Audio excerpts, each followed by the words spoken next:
Hello friends, स्वागत है साथियों आप सभी का समाधान फॉर यू यूट्यूब चैनल पर।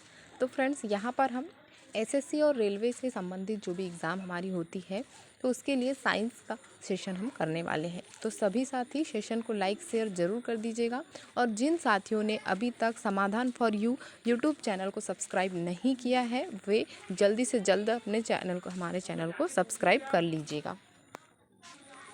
तो फ्रेंड्स, यहाँ पर जब आप देखेंगे सेशन में आपको फिज़िक्स और केमिस्ट्री और बायोलॉजी का सेशन यहाँ पर क्वेश्चन आपको मिलेंगे जो कि आपके प्रीवियस ईयर के एग्ज़ाम के क्वेश्चन हैं, जो कि आपको हम रैपिड फायर जो सीरीज़ है इसके द्वारा हम आपको प्रोवाइड कर रहे हैं।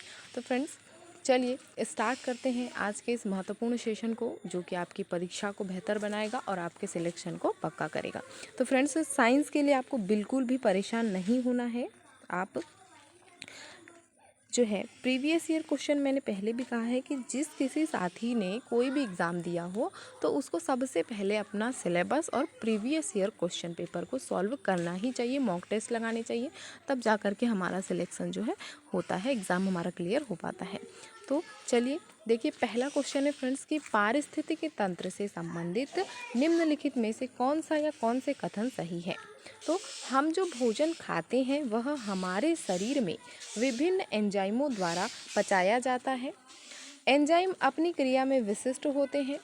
किसी विशेष पदार्थ के विघटन के लिए विशिष्ट एंजाइमों की आवश्यकता होती है। तो इनमें से जो है सत्य कथन हमें बताना है, जो कि 1, 2 और 3 तीनों ही सही कथन है कि जो भोजन हम खाते हैं बस हमारे शरीर के में जो विभिन्न एंजाइम हैं उनके द्वारा ही ये पचाया जाता है। नेक्स्ट बात यहाँ बोली है कि एंजाइम अपनी क्रिया में विशिष्ट होते हैं, कि वो एक पर्टिकुलर वो स्पेसिफिक होते हैं और वो सभी चीज़ों को पचा सकते हैं। ठीक है, फिर नेक्स्ट है कि किसी विशेष पदार्थ के विघटन के लिए विशिष्ट एंजाइमों की भी आवश्यकता हमारे शरीर में होती है। तो जो पारिस्थितिकी तंत्र है इसमें ये तीनों ही कथन सत्य बताए गए हैं। तो ऑप्शन 3 यहाँ पर राइट आंसर होगा। 1, 2 का 3, 1, 2 का 4 होता है बट हम 1, 2 का 3। ठीक है, नेक्स्ट है कोशिकाओं में कितने प्रकार की अंतर्द्रव्य जालिका होती है। कोशिकाओं में कितने प्रकार की अंतर्द्रव्य जालिका होती है। तो दो प्रकार की अंतर्द्रव्य जालिका कोशिकाओं में होती है। तो ऑप्शन 2 राइट आंसर होगा, 2 प्रकार की। अगला क्वेश्चन, गोलीय दर्पण के मुख्य अक्ष के संदर्भ में निम्नलिखित में से कौन सा विकल्प सही है। तो गोलीय दर्पण के मुख्य अक्ष के संदर्भ में पूछा गया है, जो कि यह दर्पण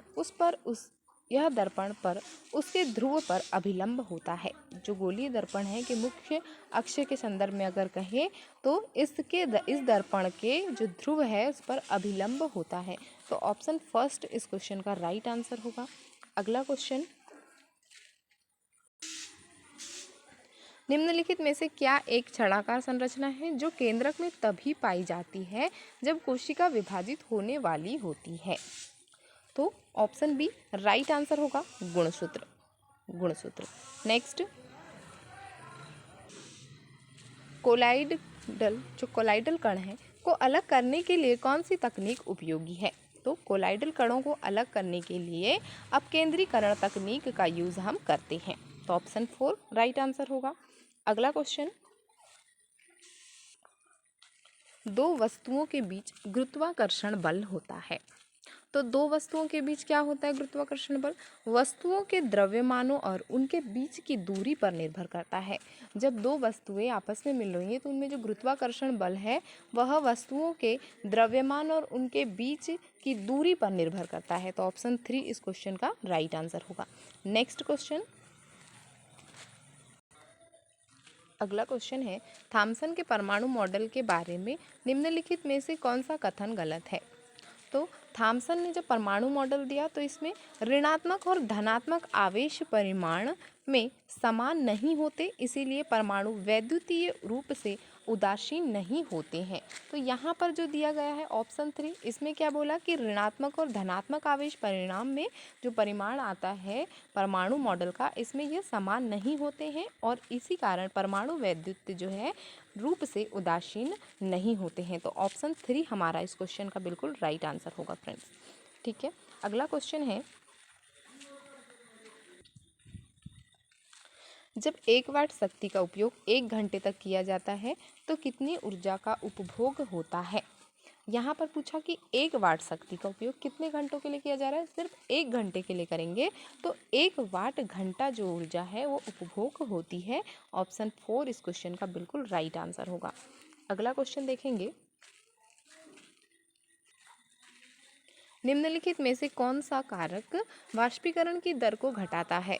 आर्द्रता में वृद्धि, जो आर्द्रता है उसमें वृद्धि ही वाष्पीकरण की दर को घटाता है। ऑप्शन 4 राइट आंसर होगा। नेक्स्ट, चूना पत्थर की ऊष्मा के द्वारा की गई वियोजन अभिक्रिया को क्या कहा जाता है। चूना पत्थर की ऊष्मा के द्वारा की गई वियोजन अभिक्रिया को ऊष्मीय वियोजन कहा जाता है। तो ऑप्शन 3 इस क्वेश्चन का राइट आंसर होगा। क्या कहा जाता है, तो ऊष्मीय वियोजन इसे कहा जाता है। नेक्स्ट है,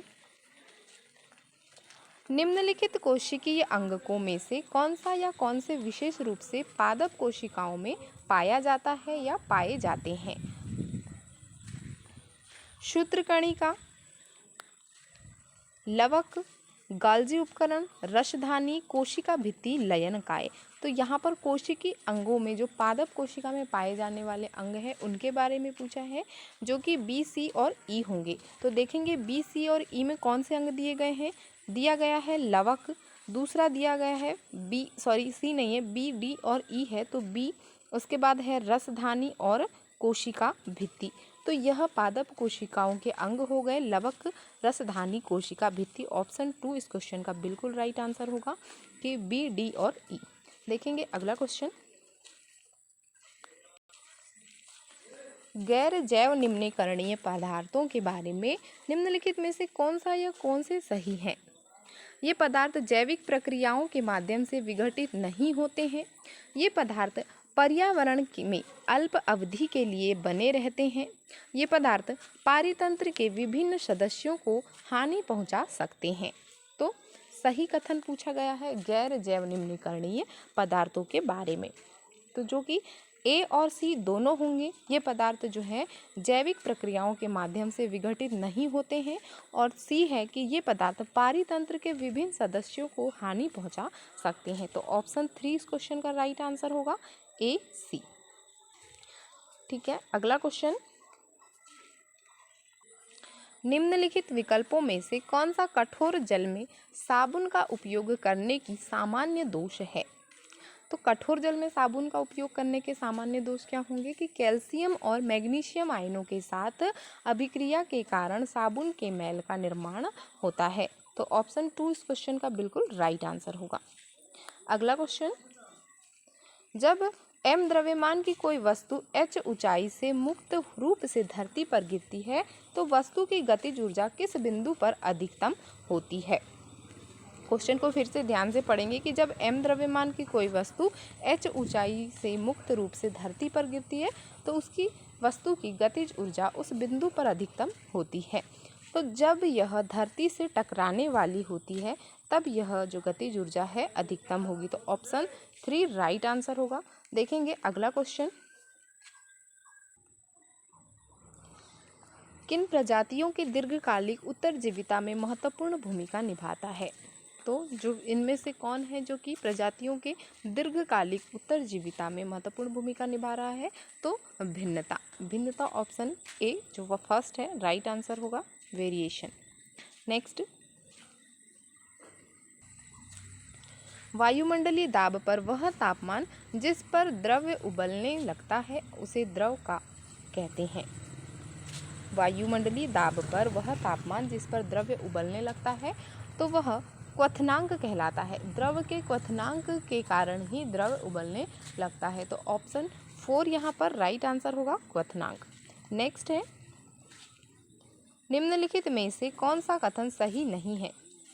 यहाँ पर गलत कथन हमें चयन करना है। तो अवतल लेंस की क्षमता ऋणात्मक होती है। फोकस दूरी जितनी अधिक होगी उतनी क्षमता उतनी ही अधिक होगी। तो ये क्वेश्चन का जो आंसर होगा ऑप्शन 2 होगा, जो कि गलत है कि फोकस दूरी की जितनी अधिक होगी उसकी क्षमता भी उतनी ही अधिक होगी, ऐसा नहीं होता है। तो ऑप्शन 2 राइट आंसर होगा, ये कथन सही नहीं है। देखेंगे अगला क्वेश्चन। पुष्पी पादप में लैंगिक प्रजनन से संबंधित सही कथन का चयन कीजिए। उपयुक्त वर्तिकाग्र पर परागकण से पराग नलिकाएं निकलती है और वर्तिका से होकर अंडाशय तक पहुंचती हैं। तो ऑप्शन 4 राइट आंसर होगा। वर्तिकाग्र पर परागकण से पराग नलिकाएं निकल रही है और वह वर्तिका से होकर के अंडाशय तक पहुंच रही है। तो ऑप्शन 4 राइट आंसर है। नेक्स्ट है, मान लीजिए अवतल दर्पण पर मुख्य अक्ष के समांतर कुछ किरणें आपतित तो हो रही हैं, तो सभी परावर्तित किरणें वहाँ कहाँ प्रतिच्छेदित होगी? अगर अवतल दर्पण पर के मुख्य अक्ष के समांतर कुछ किरणें आपतित हो रही है तो बाकी जो सभी परावर्तित किरणें हैं वह मुख्य फोकस पर प्रतिच्छेदित होगी। तो ऑप्शन फर्स्ट इसका राइट आंसर होगा, मुख्य फोकस पर। नेक्स्ट,